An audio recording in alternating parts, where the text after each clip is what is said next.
এই সুন্দরী মেয়েটিকে তার গ্রামের সবাই ভোগ করতে চায়।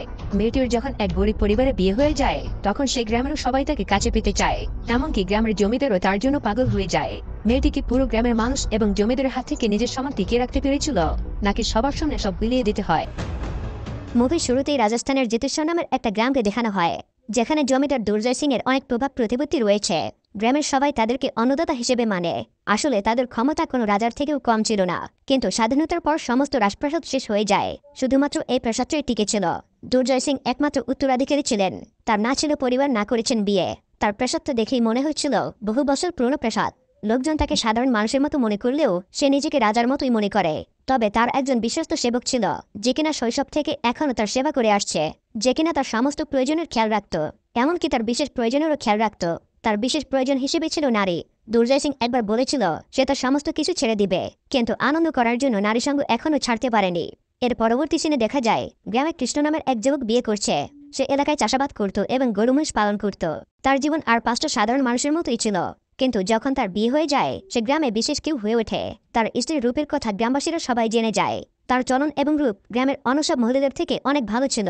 তার নাম ছিল সোনালী। সোনালী রূপের কথা গ্রামবাসীরা জেনে দুর্জয় সিং এর কানেও পৌঁছে যায়। তখন সে তার সবথেকে প্রিয় সেবক ভজাকে বলে গিয়ে তাকে নিয়ে আসতে। ভজা তখন বলে, আমি নিজেই তার সৌন্দর্য উপভোগ করেছি। গ্রামের মেলায় একবার দেখেছিলাম, সোনালীকে খুবই ভালো দেখাচ্ছিল। আমি নিশ্চিত করে বলতে পারি আপনি এতদিন যত মেয়ের সাথে সময় কাটিয়েছেন সবার থেকে বেস্ট হবে সোনালী। দুর্জয় সিং তখন বলে, তাহলে এখন কি করা যায়? আমার যে কোনো মূল্যেই ওকে লাগবেই। ভজা বলে, সোনালী গ্রামের আর 2-4টা মহিলাদের মতো নয়, তাকে কাবু করা মুশকিল। তবে আপনি চিন্তা করবেন না, আপনি সবার অন্নদাতা, আপনার কথা কেউ ফেলতে পারবে না। ভজার মুখে সোনালীর সৌন্দর্যের কথা শুনে তার আর কোনো কাজেই মন বইছিল না, এমনকি অন্য কোনো মেয়েও তার মনোবাসনা পূরণ করতে পারে না। সোনালী যেন তার চোখের ঘুম পুড়িয়ে নিয়েছে। এরপর ভজা ভাবতে থাকে সে এখন কি করবে, কারণ সোনালীর ব্যাপারে যা বলেছিল সবকিছু অনের মুখে শুনে বলেছিল। এই জন্য সে ঠিক করে সে এখন কৃষ্ণের বাড়িতে চলে যাবে এবং সোনালীকে গিয়ে দেখে আসবে। এর পরের দিন সে কৃষ্ণের বাড়িতে চলে যায় এবং বলে, কালকে অন্নদাতা 5বার তোর নাম নিয়েছে, হয়তো সে তোকে ভীষণ পছন্দ করে ফেলেছে। এরপর সে সেখানে সোনালীকে খুব ভালো মতো দেখতে পায় এবং সেখান থেকে বেরিয়ে পড়ে। এরপর সে কিছু মহিলাকে বলে সোনালীকে গিয়ে জিজ্ঞাসা করে দেখো সে অন্নদাতাকে সেবা করতে রাজি কিনা। এই মহিলাগুলো ছিল দুর্জয় সিং এর সেবিকা, আর তারা যেন সোনালীকে খুব ভালো মতো বুঝায়। সেই মহিলাগুলো সোনালীকে রাজি করার অনেক চেষ্টা করে, কিন্তু সোনালী কিছুতেই রাজি হচ্ছিল না। এরপর অন্নদাতা নিজেই বাধ্য হয়ে কৃষ্ণের বাড়িতে চলে আসে। ভজা এবং অন্নদাতাকে কৃষ্ণ দেখে বিশ্বাসই করতে পারছিল না। কৃষ্ণ এতটাই ভোলাবালা যে দুর্জয় সিং এর মতলব কিছুতেই বুঝতে পারছিল না। কিন্তু দুর্জয় সিং এর মনে তো ছিল অন্য কিছু। তবে এই ব্যাপারটা সোনালী আজ করতে পারছিল, যে কেন ভজা দুর্জয় সিংকে এখানে নিয়ে এসেছে। দুর্জয় সিং সোনালীকে প্রথম দেখাতেই অনেক পছন্দ করে ফেলে। সে তার উপর থেকে চোখ সারাতেই পারছিল না, কিন্তু সে এখানে আসাতে কোনো না কোনো বাহানা তো দেখাতেই হবে। এই জন্য ভজা কৃষ্ণকে বলে, অন্নদাতা তোকে নিজের 9টি রত্ন থেকে 6 নম্বর রত্ন তোকে বানাতে চায়। এটা শুনে দুর্জয় সিং প্রথমে অবাক হয়ে যায়, কিন্তু এখন তার ভজার কথা হ্যাঁ মিলাতে হয়। এটা ছাড়া তার আর কোনো উপায় ছিল না।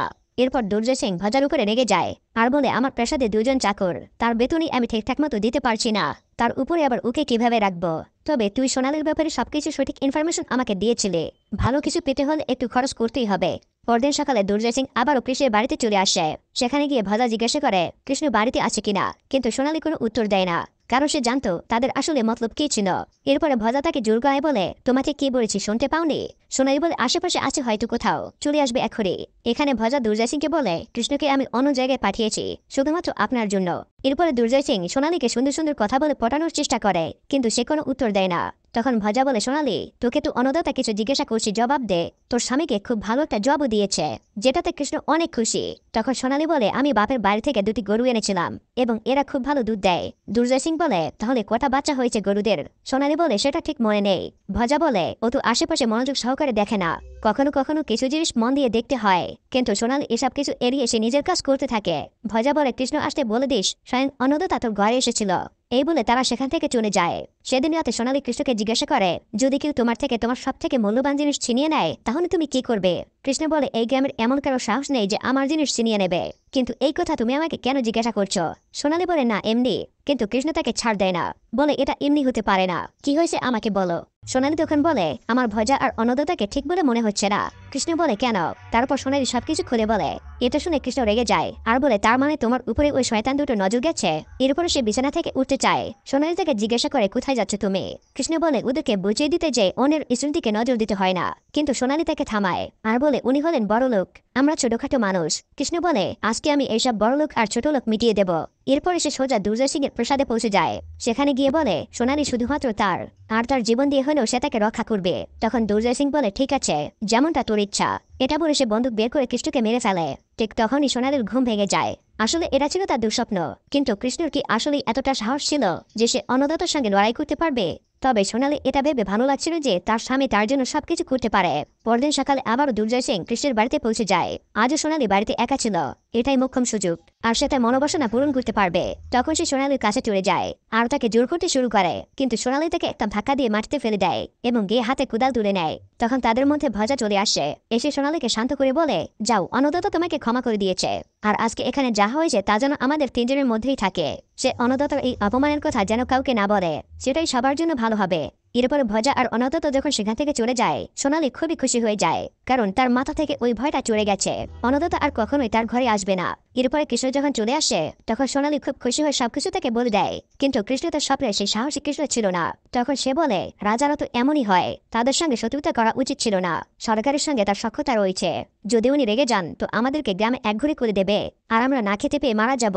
নিজের স্বামীর মুখে এসব কথা শুনে সে প্রচুর ভেঙে পড়ে। সে অন্তত এইটুকু বলতে পারত যে দুর্জয় সিংকে শাস্তি দিয়ে সে খুব ভালো কাজ করেছে। তবে সে রাতে ভাবতে থাকে কৃষ্ণের মধ্যে নিভে যাওয়া আগুন জ্বালানো সম্ভব, তবে সে কাকতারুয়া থেকে আসল হিরোতে পরিণত হবে। তবে সে একটা প্ল্যান তৈরি করে। এরপরে একদিন তাদের মহিষের প্রসবে একটা সমস্যা দেখা দেয়। তখন কৃষ্ণের মা বলে ভজাকে ডেকে নিয়ে আসতে, কারণ আশেপাশে সমস্ত গ্রামের মধ্যে একমাত্র ভজাই ছিল যে কিনা এইসব বিষয়ে এক্সপার্ট। এরপরে মহিষটাকে সুস্থ করে দিয়ে যখন সে হাত ধুতে আসে, তখন ভজা সোনালিকে লাইন মারার চেষ্টা করে। আর সোনালি এটাই চাইছিল।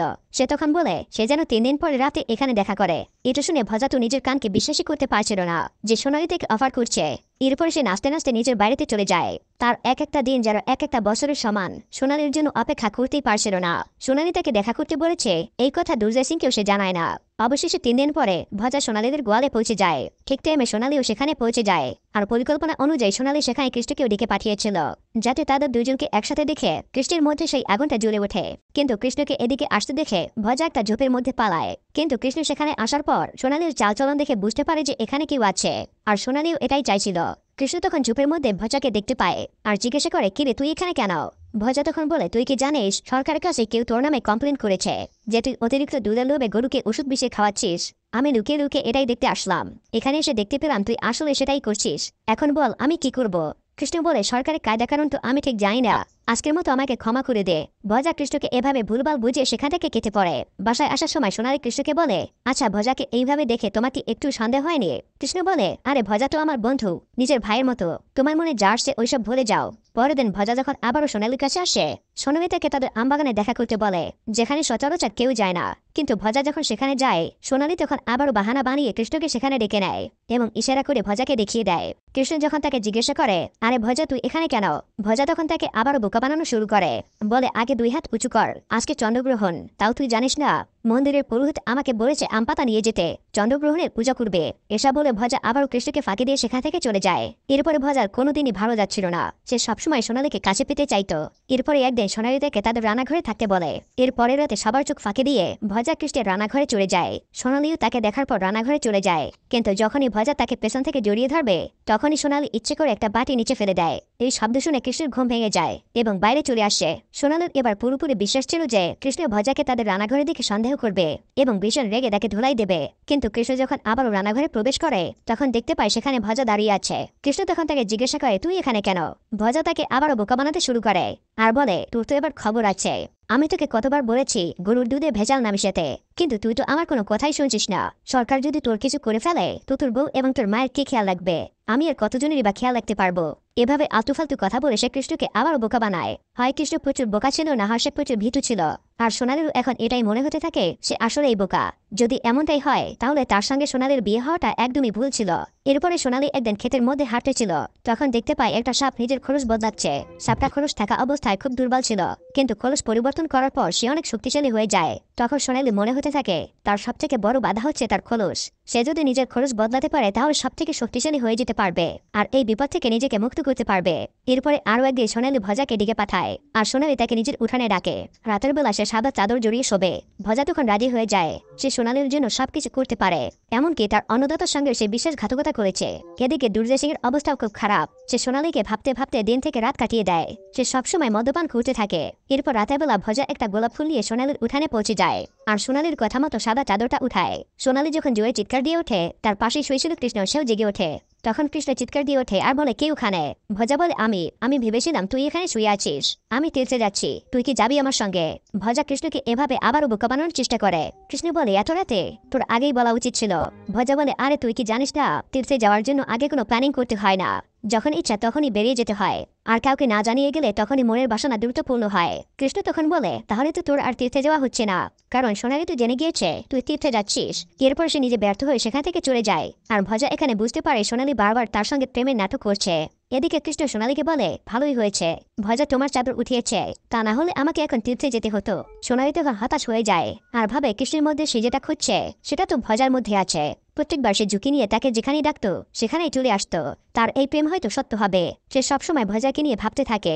অতঃপর সে সিদ্ধান্ত নেয় সে ওই সাপড়ার মতোই নিজের খরচ পরিবর্তন করবে, যেখানে সে নিজের খুশি মতো চলতে পারবে। অন্যদিকে দুর্জয় সিং সে মদ পান করে পাগলের প্রলাপ বকছে।